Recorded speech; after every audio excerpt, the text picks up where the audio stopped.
starting your journey to financial freedom. Now. You're listening to the New Investor Podcast.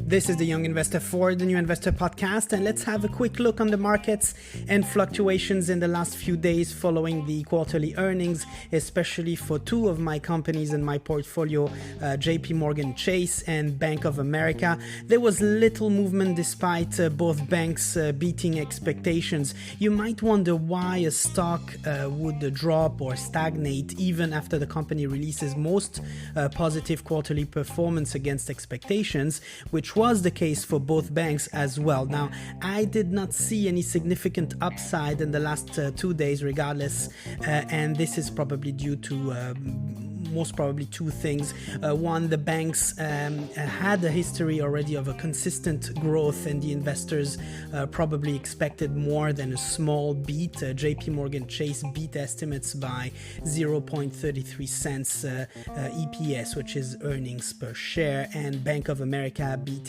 estimates by 0.03 cents. So it is not much of a beat, and that's why most probably the stock price did not see a major bump. Other aspects of the performance respectively for JP Morgan Chase cutting their 2019 forecast by $500 million, and Bank of America missing on their top line revenues despite scoring a very good profit this quarter.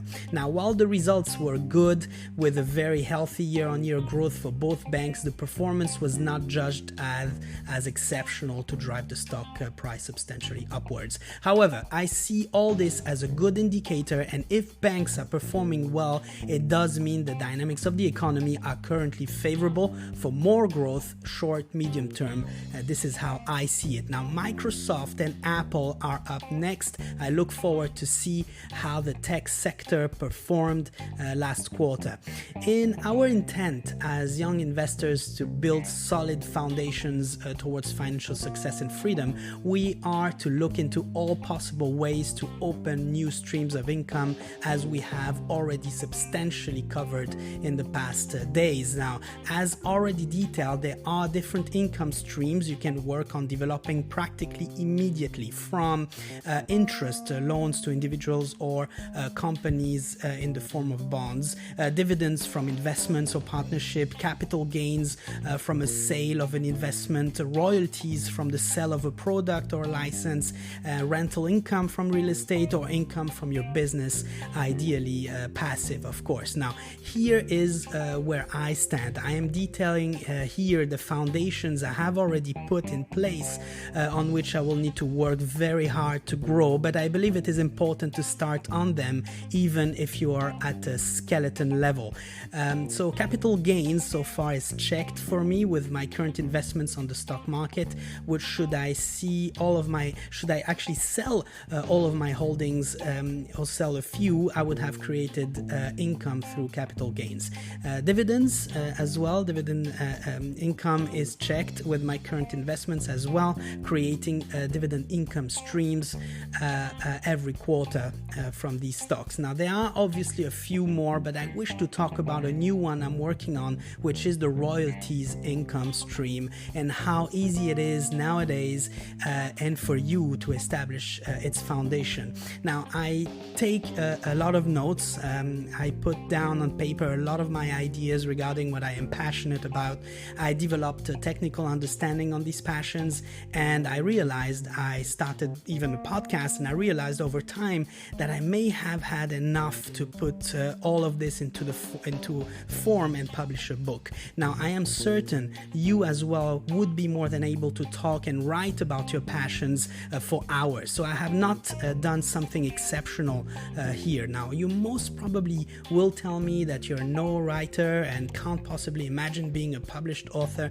Well, me too, but you would be thrilled to learn that we're no longer living in the 90s and publishing a book or creating a product that can be done in a few days, provided you have put all of your stories together or product concept together. So how did I do it? Don't forget that we are laying foundations for royalties income, but in this particular case, never write your book with that intent being first on your agenda. Share your passions first. Royalties may come in or not. It will all depend if it is any good anyway. For each of the points I will list you here, you can find freelancers online that can help with the project. They are all have a high level of expertise. You will need to allocate a little bit of money, of course. This is an investment. So one, put all your story together. Yes, put in the hours, write 1,000 words a day. To have it edited and proofread by a professional, you can even ghostwrite it, but that costs much more. You can have it done for less than $100. I'm talking about the proofreading here. Design a great book cover by a professional designer. You can have this done superbly for $50. Start self-publishing. Kindle Direct Publishing by Amazon is a great first step. It is completely free. My book is called Becoming an Investor, the first 100 days, and the second one of that series is coming soon. Then you will need to price your book. I priced mine at 0.99 cents, less than $1, which is the lowest you can price on Amazon. It is, less than $1 is basically free, right? Then you click publish and you're done. Obviously, you will need to do some research on book marketing and promote it, etc. Again, put in the work. I am already writing my second one. Keep them coming. As you could probably judge, it is very easy now to put any of your ideas or product out there and market them. It will, however, require you to execute on that idea first, and therefore I will question you. How far are you willing to go to reach your objectives? Now, I wish you a fantastic and creative day ahead.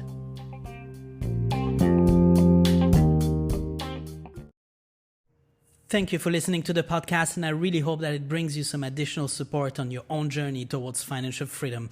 Don't forget to hit that subscribe button to never miss an episode, and looking forward to your DM and follow on Instagram at New Investor Podcast. In the meantime, stay invested, be patient, and keep playing the long-term game.